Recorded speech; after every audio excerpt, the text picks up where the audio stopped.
So I was at a family meal the other day and I met an ex-copper and we got talking about religion and it reminded me of this clip. Have a look at this.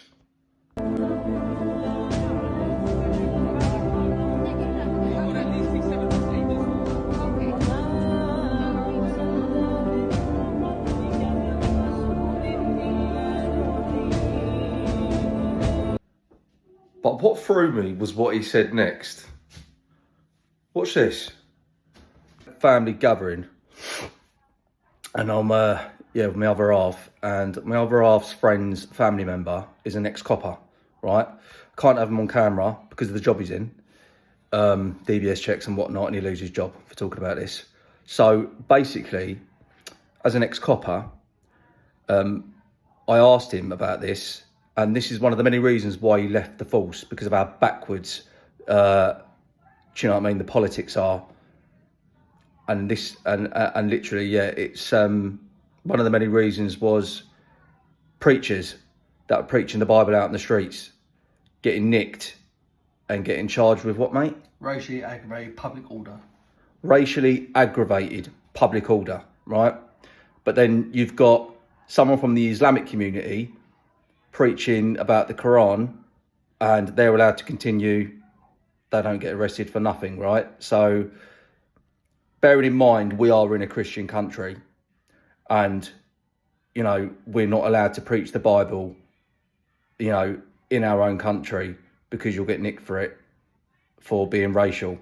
So can you just explain on that and expand a little bit more on that, mate? Yeah. You was in the force for what, 5 years? Yeah, so force 5 years, quite a big force near London. Yep. Many different roles.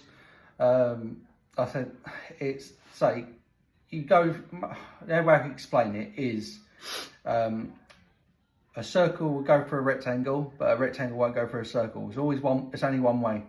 Yeah. And what would end up happening is we'd go to a job because someone had reported a preacher for preaching the Bible on the street, no shouting, nothing at all. Then they would say you would obviously need to go and obviously speak to that person. You then get forced by your inspectors or your sergeants at the time to say, oh, okay, you need to kind of make it a bit more than what it is. We'd then be asked to either charge them with something. Make it is a bit more than what it is? Yeah. Go on. So we'd instead of, say, give them a thing, obviously, say, just move on, we'd need to charge them with something, i.e.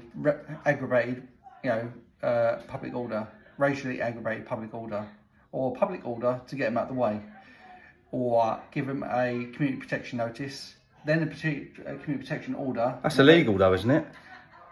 The problem is, would you deem that as illegal? The problem is they would force it. Oh, I know, but would you deem that as illegal to do stuff like that? But that's illegal, isn't it? Yeah, that's corrupt. That's corruption. Oh yeah, but we would be forced. Yeah. From higher authority, we'd be forced. Right. So we'd get forced the whole way.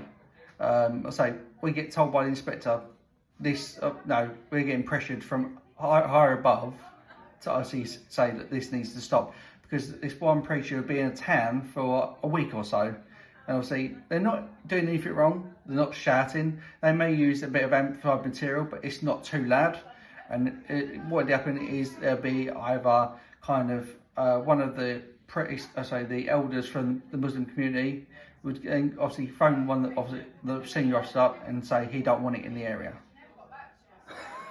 So, unbelievable. So then we'd get I used to say most of just give them words of advice. They give us community protection notice or a community protection order. If they break the community protection order, they have to be arrested.